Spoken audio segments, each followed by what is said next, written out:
Everybody.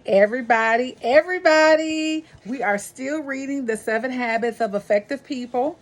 And I wanted to come before you and talk a little bit about habit 5. So, what type of communicator are you? There are 4 different styles of communication. So there's reading, there's writing, there is speaking, and listening. So I'm going to come before you to discuss a little bit about empathetic listening. There is a style of listening where you are providing the genuine ability to listen to someone, and that you're not listening for your own sake, right? So when you're listening to someone, you want to make sure that you're taking the time to give them the cues that they're understood. Mr. Covey talks a lot about the importance of when you're listening to someone, you don't want to rush your way through the conversation. You don't want to give, and I love it. He said you don't want to give your autobiography. So an example of giving your autobiography, if I'm saying, yes, sis, I have a little boy and every time I take him somewhere, he does this. And you're like, you know what, girl, I have a little boy and he does the same thing. That wasn't your time. That wasn't your time to tell me about your story. It was your time to listen to me because I started the conversation and I want to share something with you. So you want to make sure you're providing some empathy, that your style of listening, you do some reflection, that you do and you don't just do to get them out, but you really take the time to listen to what they're saying.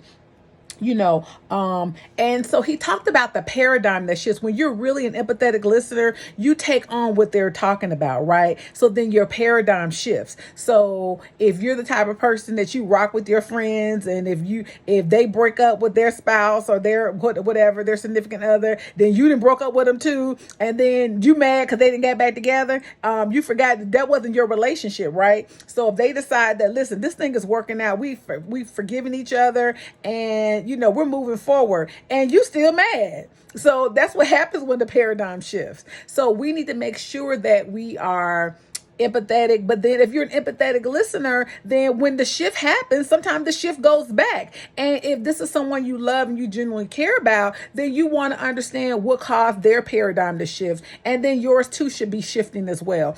Because as long as it's a safe environment, you want the best for your friend, regardless of who they are, right? So you want to make sure that you don't not diagnose before you prescribe. I like this.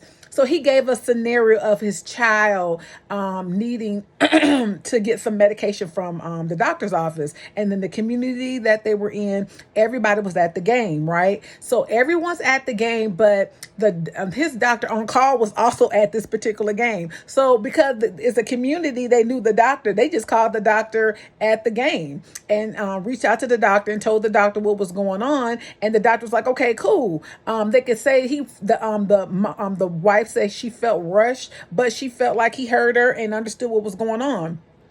But Mr. Covey was like, well, wait a minute. He asked a few questions. Then he asked her, do you feel like you trust him to do, to go ahead and do what he prescribed? You feel like this medication was what our daughter needs, right? And she's like, well, I think so. He said, I ain't gonna go, but think so. So he called back and he said, well, listen, I know you're not the prescribing doctor for our daughter. Do you know that our daughter's only 2 months old? And he said, you know what? I didn't know that. So sometimes it's important he said, well, let me call the pharmacy and make the change. So sometimes it's important to take the time to reflect and recalibrate and reframe our conversation so that we can ensure that that person truly heard what we were saying. So in this situation, he says, diagnose before you prescribe. Make sure you have the full diagnosis before you prescribe. And that's not just for doctors, right? So he gave an example. He said, good engineers will understand the forces, the stresses at work before designing a bridge. Diagnose before you prescribe.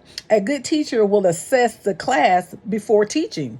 Diagnose before you prescribe. A good student will understand before he applies. Here we go. A good parent will understand before evaluating and judging. The key to good judgment is understanding. By judging first, a person will eventually, they will never fully understand. So if you already know the situation, your child comes to you. He gave a great example in the book of a child coming and talking to the father about a situation. And he gave like three different angles of the conversation, without listening, without empathetic listening, what the child was trying to convey, and then how the father could use empathetic listening and really get to the meat of why the child was coming. If we have children that come to us, especially parents of teenagers, if you have children that are coming to you and want to talk to you and you dominate the conversation, you always want to give your story about what's going on, and you don't take the time to fully listen to them, even if you don't like what they're saying, if you're not taking the time to fully listen to them and try to work and allow your paradigm to shift to their perspective, you're totally missing out. And that's why a lot of parents don't have good conversations with their kids, and their kids can't come to them. Parents feel like they feel like their parents know it all. Every time here you go with the story. I remember on the Cosby Show, there was, when Theo would talk to his dad would be like, and he would sit back and he would be like, why did I talk to my dad? He'd be like, it was 1925 and I had this sock. And he would be like, every time he would talk to him, he would do that. He was not using empathetic listening. And so that is so important. So let me tell you, so he said that there are three different ways we give our autobiography when we respond. So we evaluate the situation, we advise the situation, and we interpret the situation. And I guess that's the three. So we evaluate, we agree, we or disagree, we probe. That's what it is, probe. We ask questions from our own frame of reference. We advise, we give counsel based on our own experiences. We interpret, we try to figure people out to explain their motives, their behaviors based on our own motives. And so all of these responses is a script, is a deep rooted script within ourselves. And we are prescribing without getting the diagnosis. And we need to fully understand what's going on before we give a prescription, right? So, all that probing, how's it going? What's been happening lately? You're not getting the chance to get involved with them. You gotta say, hey babe, how was your day? What was the best thing that happened today? Not just how was your day, what was the best thing that happened today? What was the worst thing that happened today? If you could have done something differently, what would you do? Really getting into the bottom of what's going on with them.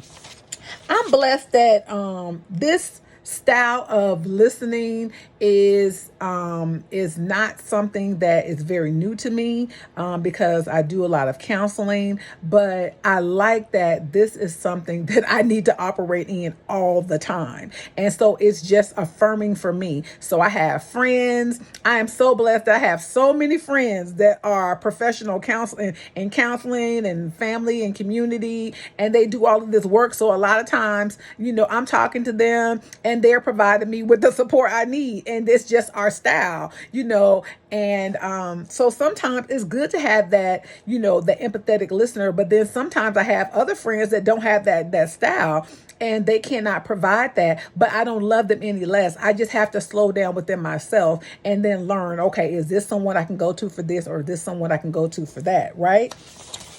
But it's so important to learn and to know how to slow ourselves down. And what shifted it, what got it for me was when he talked about that shift, that paradigm shift. And I never thought about it that way. That's why I'm so excited. If you've been following me as I go through this book, when he talked about that paradigm shift, I never saw it as a shift in my way of thinking when I'm seeing something from someone else's point of view. It's a shift. I'm not necessarily, so when you see it, you like, oh, okay, I get it. It's one thing to get it, but when you're like, I feel it, girl, I feel you. When you feel them, that's a paradigm shift. And so he's saying that you should always be seeking to understand. You should always make sure that there is a perception that you're giving off, right?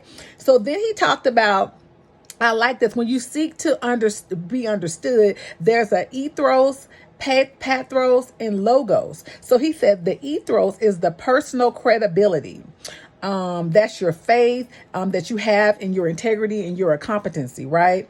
Your pathos is your empathetic side, with the feeling side of things. When you interact with somebody, that's that feeling side. And then logos is your logical side. That's your reasoning side, right?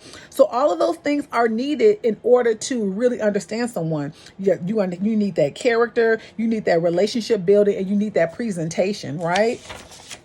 So when you look at that one-on-one, that is habit 5. So we're in habit 5. This is all about that one-on-one. And if you want to get the personal, the public wins, because we shifted from personal wins to public wins. So if you want to make those public wins with people and you want to make sure that you're getting your point across, you got to listen first. Okay. It can't be about your point if you can't get to their point. So I just want to just come before you all and give you guys these nuggets. Hopefully it bless you. It's really blessing me. This book is really changing lives. I see why it's such a bestseller. Get this book. If you don't have it, get it. Talk to you soon.